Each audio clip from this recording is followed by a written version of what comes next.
নমস্কার বন্ধুরা, শুভ সন্ধ্যা। আমি নির্মল বিশ্বাস চলে এসেছি। আপনারা সকলে জানেন এসআইআর এর প্রথম পর্বের হিয়ারিং আগামীকাল থেকে শুরু হচ্ছে। আগামীকাল অর্থাৎ 27 তারিখ, 28 তারিখ এবং 29 তারিখ, এই 3টি দিন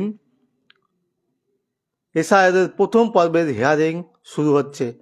তো এই হিয়ারিংয়ের জন্য কারা ডাক পেয়েছেন এবং কারা ডাক পাননি, কাদের যেতে হবে, কোথায় যেতে হবে, সব আমি বিস্তারিত বলবো। আমি হরিয়ারপাড়া অ্যাসেম্বলি 73 হরিয়ারপাড়া অ্যাসেম্বলির 182 নম্বর বুথের একজন বিওলো। সেই হিসাবে আমি প্রথম পর্বের যে হিয়ারিং ওয়েস্ট বেঙ্গল তথা প্রতিটা জেলায় ব্লকে শুরু হচ্ছে আগামীকাল থেকে, অর্থাৎ 27, 28 এবং 29 তারিখ থেকে। ইতিমধ্যেই যাদের প্রথম পর্বের হিয়ারিংয়ে ডাকা হয়েছে তাদের প্রত্যেকের বাড়িতেই আশা করি হিয়ারিংয়ের নোটিশ পেয়ে গেছেন। 1 কপি বিওলো ফিল করে সই করে যিনি ইলেকট্রাল অর্থাৎ ভোটার রয়েছেন তাকে দিয়েছেন, আর 1 কপি নিজে সেই ইলেকট্রাল অর্থাৎ ভোটারের কাছ থেকে সই করে নিজে নিয়েছেন এবং তথ্যের আপডেট করে দিয়ে দিয়েছেন। ইতিমধ্যেই যে ইলেকশন কমিশনের তথ্য, প্রথম পর্বের হিয়ারিংয়ের কাজ আগামীকাল থেকে শুরু হচ্ছে। তো আপনাদের জানিয়ে রাখবো প্রথম পর্বের হিয়ারিংয়ে কাদের যেতে হচ্ছে এবং সঙ্গে কি কি ডকুমেন্টস নিতে হচ্ছে। আপনারা জানেন যে ইসিআইয়ের নির্দেশ অনুযায়ী নভেম্বরের 4 তারিখ থেকে ডিসেম্বরের 4 তারিখ পরবর্তীতে সেটা এক্সটেনশন হয়ে ডিসেম্বরের 11 তারিখ পর্যন্ত বর্ধিত হয়েছিল। এই বর্ধিত সময় এবং এই যে নির্ধারিত সময় এবং তার বর্ধিত সময় এর মধ্যে যে ইএফ ফর্ম অর্থাৎ এনুমারেশন ফর্ম বিওলোরা দিয়েছেন এবং তুলেছেন এবং তথ্যের আপডেটও করেছেন। কিন্তু আগামী 16 ডিসেম্বর যে খসড়া তালিকা প্রকাশিত হয়েছে তাতে অনেকের নাম উঠেছে এবং অনেক কিছু হাতে গোনা নাম বাদ পড়েছে।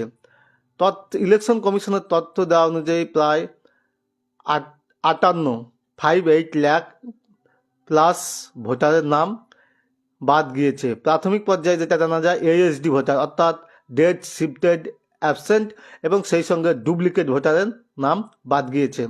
আমার হাতে রয়েছে দেখুন, এই দেখুন বিওলো আন্ডারটেকিং বাই বিওলো ফর্ম, সেই সঙ্গে রয়েছে ডকুমেন্টস অর্থাৎ কী কী ডকুমেন্টস আপনাকে প্রথম পর্যায়ের হিয়ারিংয়ে নিয়ে যেতে হবে। আমি সব কিছুই ধীরে ধীরে বলবো। যেহেতু আমি 73 হরিয়ারপাড়া অ্যাসেম্বলি 182 নম্বর পার্টির একজন বিওলো, আমি আমার বুথের মোট 1035 ভোটার, আনকালেক্টেবল 31 অর্থাৎ 31 বাদ দিলে 1004 ভোটারের নাম খসড়া তালিকায় প্রকাশিত হয়েছে। কিন্তু যে 31 জন আনকালেক্টেবল ভোটারের নাম বাদ গেল তাদের কোনোভাবেই হিয়ারিংয়ে নাম আসার সম্ভাবনা নেই। কিন্তু তাহলে কাদের হিয়ারিংয়ে ডাকা হচ্ছে? আগামী কাল থেকে শুরু হচ্ছে প্রথম পর্বের হিয়ারিংয়ে তাদেরই ডাকা হচ্ছে যারা নো ম্যাপিং অর্থাৎ পিতা মাতা ঠাকুরদা ঠাকুরমা কাউকেই ম্যাপিং করেননি। কাদেরকে ম্যাপিং করেছেন? হয় ভাইকে, কাকাকে, জ্যাঠাকে ম্যাপিং করেছেন, কিংবা শুধুমাত্র 2002 শুধুমাত্র 2025-এর তথ্য অনুযায়ী ইএফ ফর্ম ফিল আপ করেছেন। ইএফ মানে এনুমারেশন ফর্ম ফিল আপ করেছেন। আবারও একবার জানিয়ে রাখবো, আগামী 27, 28, 29 তারিখ প্রথম পর্যায়ে হিয়ারিং শুরু হচ্ছে। তো হিয়ারিং কি এবং কি কি ডকুমেন্টস সঙ্গে নিতে হবে, সেই সঙ্গে লজিক্যাল ভেরিফাইড ডিসক্রিপেন্সিস অর্থাৎ তথ্যের যে গরমিল কীভাবে বিওলোরা ফর্ম আপলোড করছে সেটাও জানাবো।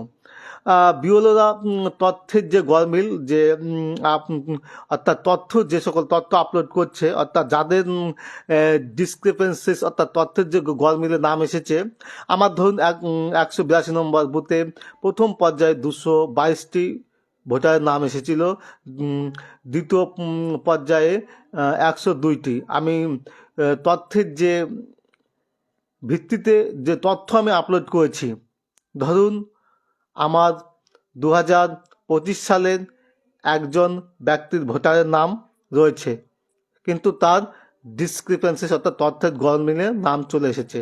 হয়তো সে পিতাকে দেখিয়েছে, মাতাকে দেখিয়েছে, গ্র্যান্ডফাদারকে দেখিয়েছে, গ্র্যান্ড মাদারকে দেখিয়েছে, তা সত্ত্বেও তার ডিসক্রিপেন্সিস অর্থাৎ তথ্যের গরমিলে নাম চলে এসছে। তাহলে সে কি করবে? তাহলে সে প্রথম যে ইলেকশন কমিশন অর্থাৎ ইসিআই যে গাইডলাইন, সেই গাইডলাইন অনুযায়ী 13টি ডকুমেন্টসের নিজের যে কোনো একটি documents, Aadhaar card, PAN card, অবশ্যই ভোটার কার্ড বাদে, ভোটার কার্ড কোনোভাবেই আপলোড কোনো বিওলো করতে পারবেন না ইলেক্টরের অর্থাৎ ভোটারের। যদি ভোটার কার্ড আপলোড হতো তাহলে ইলেকশন কমিশনের যে কর্মচারী রয়েছে তাহলে তারাই আপলোড এই ডিসক্রিপেন্সি অর্থাৎ তথ্যের গরমিলে প্রয়োজন হতো না। এক্ষেত্রে যে বাকি যে 13টি documents, Aadhaar card, PAN card, job card, ব্যাংকের অ্যাকাউন্ট, সেই সঙ্গে রয়েছে ব্যাংকের অ্যাকাউন্ট, সেই সঙ্গে দলিল, রেকর্ডস, আরও খাদ্যসাথী কার্ড, আরও অনেক কিছু, এর যে কোনো একটা ডকুমেন্টস ভোটারের এবং সেই সঙ্গে যিনি ম্যাপিং করছেন পিতাকে বা মাতাকে বা গ্র্যান্ডফাদার গ্র্যান্ডমাদারের যে কোনো একটি এই 13টি ডকুমেন্টের একটা ডকুমেন্ট।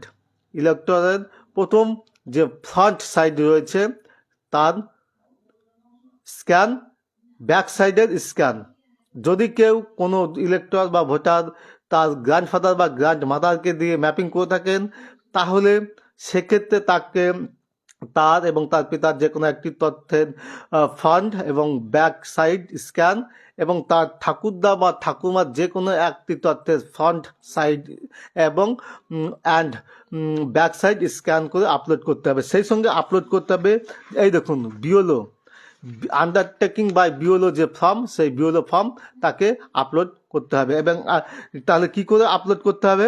বিওলো এই ফর্মটি সুন্দরভাবে ফিল আপ করবেন এবং ইলেক্টরের সিগনেচার করে আপলোড করে ডি লিখে ওটাকে নিজে অর্থাৎ ডি মানে ডিসক্রিপেন্সিস অর্থাৎ তথ্যের গরমিলে আপলোড হয়েছে এবং সেটাকে ডি লিখে কমপ্লিট করে দেবেন। এখন প্রশ্ন হলো আগামীকাল অর্থাৎ 27, 28 এবং 29শে ডিসেম্বর 2025 প্রথম পর্যায়ের হিয়ারিং শুরু হচ্ছে। তাহলে প্রথম পর্যায়ের হিয়ারিংয়ে কারা যাবেন? অবশ্যই একটা গুরুত্বপূর্ণ প্রশ্ন এবং সেই সঙ্গে কি কি তথ্য তারা নিয়ে যাবেন। যারা কোন নো ম্যাপিং অর্থাৎ ভাই, যে সমস্ত ইলেক্টর তার ভাই, কাকা, জ্যাঠা, দাদু, মামা ইত্যাদি সম্পর্ক দেখিয়েছেন এবং নো ম্যাপিং করেছেন অর্থাৎ ফাদার মাদার গ্র্যান্ড মাদার কাউকে দেখাননি, শুধুমাত্র কাকা জ্যাঠা ভাই এবং নো ম্যাপিং করেছেন, তাদের প্রথম পর্যায়ের হিয়ারিংয়ে যেতে হচ্ছে। প্রথম পর্যায়ের হিয়ারিংয়ের জন্য তাদের বিওলো এরকম ফর্ম ফিল আপ করে একটি কপি সিগনেচার করে ভোটারকে দিয়েছেন এবং একটি কপি নিজের কাছে রেখেছেন। সেই সঙ্গে সেই আন্ডারটেকিং বিওলোর যে হিয়ারিংয়ের যে পত্র সেটাকে আপলোড করতে হয়েছে। তাহলে প্রথম পর্যায়ে হিয়ারিং 2025, 27, 28, 29 তারিখে কাদের যেতে হচ্ছে? যারা কাকা জ্যাঠা এবং নো ম্যাপিং করেছেন, যারা father mother grand mother link করছেন তাদেরকে যেতে হচ্ছে না। তাহলে প্রথম পর্বের হিয়ারিংয়ের জন্য তাদেরকে কি নিয়ে যেতে হচ্ছে? উপযুক্ত যে 13টি ডকুমেন্টস, সেই 13টি ডকুমেন্টের যে কোনো একটি ডকুমেন্টস তাদেরকে অবশ্যই সঙ্গে নিয়ে যেতে হবে।